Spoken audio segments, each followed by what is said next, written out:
Assalamualaikum warahmatullahi wabarakatuh. Selamat pagi anak-anak, bagaimana kabarnya? Mudah-mudahan semuanya pada sehat walafiat. Amin. Anak-anak sekarang menginjak pada materi PPKN dan kita masuk pada bab 2. Saya mohon kalian dapat memperhatikan apa yang saya jelaskan. Seperti biasa, di akhir saya menjelaskan pasti ada soal atau pertanyaan yang harus kalian jawab. Saya mohon kalian semuanya dapat mengerjakan soal yang saya berikan, karena itu adalah nilai yang akan masuk pada pelajaran PPKN. Bagaimana? Sudah siap? Oke. Kalau sudah siap, mari kita mulai. Bab 2 mengenai makna kedudukan dan fungsi Undang-Undang Dasar Negara Republik Indonesia tahun 1945.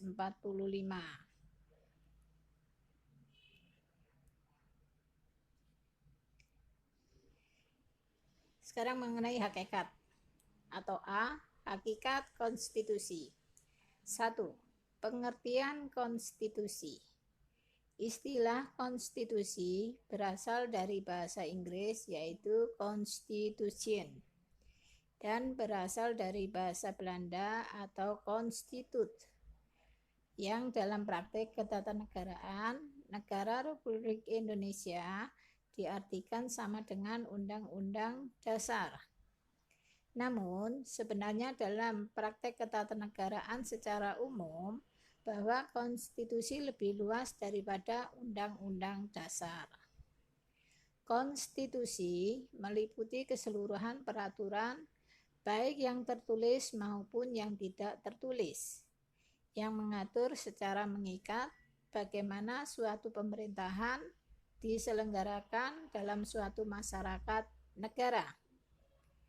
Undang-Undang Dasar hanya memuat konstitusi tertulis saja dan konstitusi yang tidak tertulis, yang disebut dengan konvensi, tidak termuat dalam Undang-Undang Dasar. Berikut ini beberapa pengertian konstitusi menurut para ahli kenegaraan. A. KCWR. Konstitusi merupakan keseluruhan sistem ketatanegaraan suatu negara, merupakan kumpulan peraturan yang membentuk, mengatur, atau memerintah dalam pemerintahan suatu negara. Lanjut. Yang B, Hermann Heller. Konstitusi mempunyai arti yang lebih luas daripada Undang-Undang Dasar. Konstitusi sebenarnya tidak hanya semata-mata bersifat yuridis, tetapi juga sosiologis dan politis. Yang C, Lassalle. Konstitusi sesungguhnya menggambarkan hubungan antara kekuasaan yang terdapat di dalam masyarakat, seperti golongan yang mempunyai kedudukan nyata di dalam masyarakat. Misalnya, kepala negara, angkatan perang, partai politik, buruh tani, pegawai, dan sebagainya. Yang D, menurut L.J. van Apeldoorn, membedakan antara istilah Undang-Undang Dasar dengan konstitusi. Undang-Undang Dasar adalah bagian tertulis dari suatu konstitusi. Sedangkan konstitusi memuat baik peraturan tertulis maupun peraturan yang tidak tertulis. Yang E, menurut pendapat Kurniawanto Sutopowiro, istilah konstitusi itu berasal dari bahasa Latin atau kism, yang berarti bersama dengan, dan statut yang berarti membuat sesuatu agar berdiri. Jadi konstitusi berarti menempatkan secara bersama-sama. Itu pendapat dari para ahli. Sekarang mengenai tujuan dan nilai konstitusi. Tujuan konstitusi antara lain sebagai berikut. A. Membatasi kekuasaan penguasa agar tidak bertindak sewenang-wenang. Lanjut. B. Melindungi hak asasi manusia atau HAM. C. Pedoman penyelenggaraan negara. Sekarang pada nilai konstitusi meliputi antara lain A. Nilai normatif. Nilai normatif yaitu konstitusi itu resmi diterima oleh suatu bangsa. Bagi mereka, konstitusi itu tidak hanya berlaku dalam arti hukum atau legal, tetapi juga nyata berlaku dalam masyarakat. Dalam arti berlaku efektif dan dilaksanakan secara murni dan konsekuen. Masing-masing lembaga negara melaksanakan fungsinya secara efektif dan tidak saling intervensi. Pelaksanaan konstitusi diawali oleh suatu lembaga yudikatif atau Mahkamah Agung. Yang B. Nilai nominal. Konstitusi itu menurut hukum berlaku, tetapi tidak sempurna. Ketidaksempurnaan itu disebabkan pasal-pasal tertentu tidak berlaku atau tidak seluruh pasal yang terdapat dalam Undang-Undang Dasar itu berlaku bagi seluruh wilayah negara. Yang C. Nilai semantik. Dalam nilai semantik ini, konstitusi itu berlaku hanya untuk kepentingan penguasa saja dalam memobilisasi kekuasaan. Penguasa menggunakan konstitusi sebagai alat untuk melaksanakan kekuasaan politik. Konstitusi ditafsirkan sesuai dengan keinginan penguasa.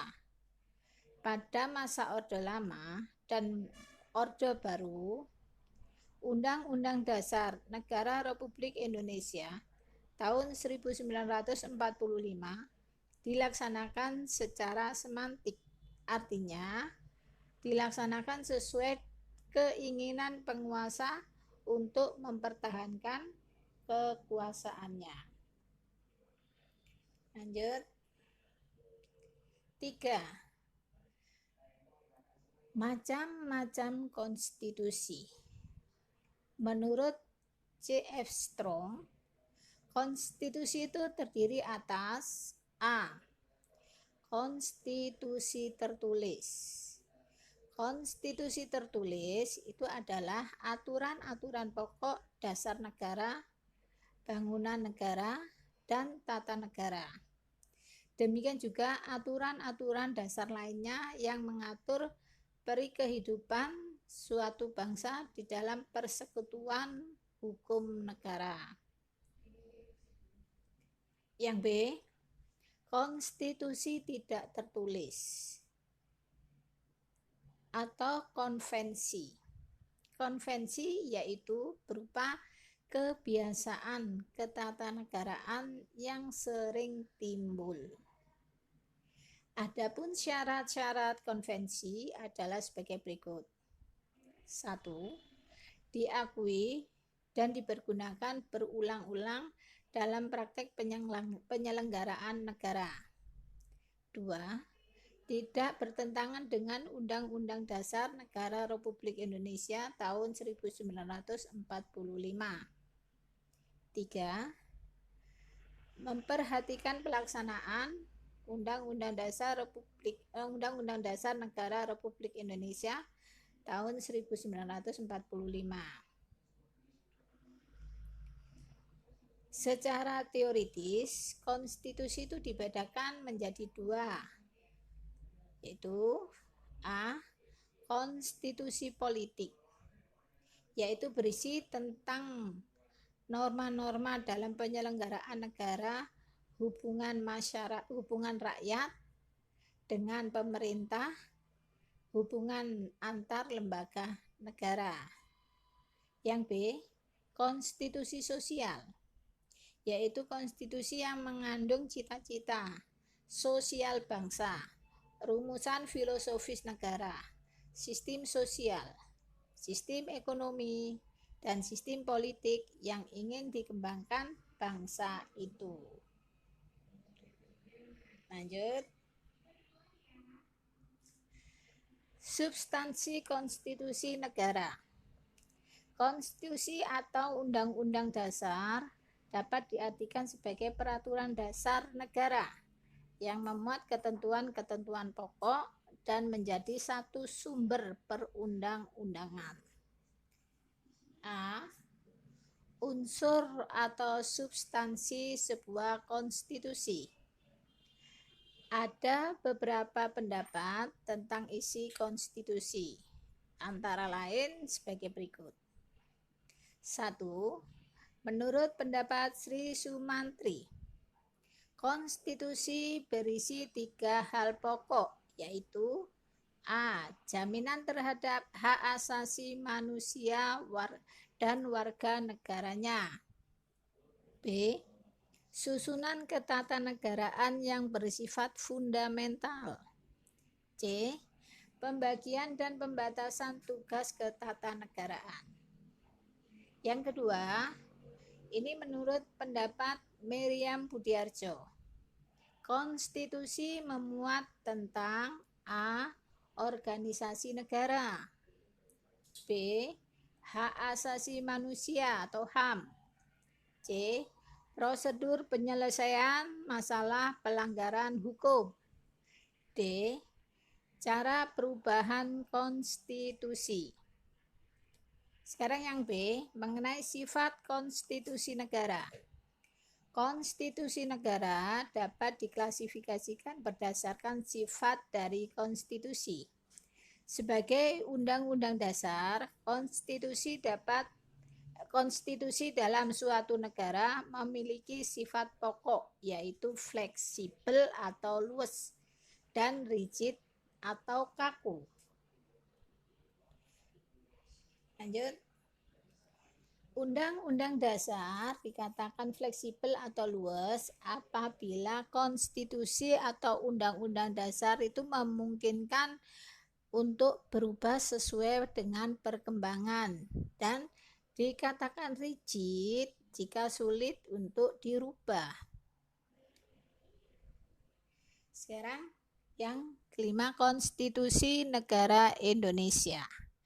Sejak proklamasi kemerdekaan Indonesia, kemerdekaan Republik Indonesia pada tanggal 17 Agustus 1945 sampai sekarang, di Indonesia telah berlaku beberapa undang-undang dasar dalam periode berikut. Saya jelaskan, ada 5 periode dan ada 5 konstitusi. Yang pertama, pada tanggal 18 Agustus 1945 sampai dengan 27 Desember 1949, konstitusi atau kita mempergunakan Undang-Undang Dasar 1945. Yang kedua, tanggal 27 Desember 1949 sampai dengan 17 Agustus 1950, kita mempergunakan Konstitusi RIS 1949 atau Konstitusi Republik Indonesia Sementara. 3.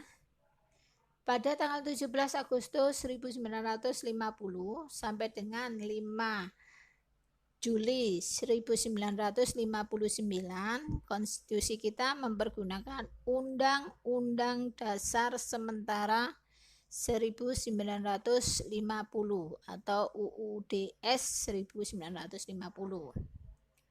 Yang keempat, tanggal 5 Juli 1959 sampai dengan 19 Oktober 1999 kita mempergunakan atau kembali pada Undang-Undang Dasar 1945. Yang terakhir, mulai dari tanggal 19 Oktober 1999 sampai dengan sekarang, konstitusi kita mempergunakan Undang-Undang Dasar Negara Republik Indonesia tahun 1945 atau Undang-Undang Dasar hasil amandemen.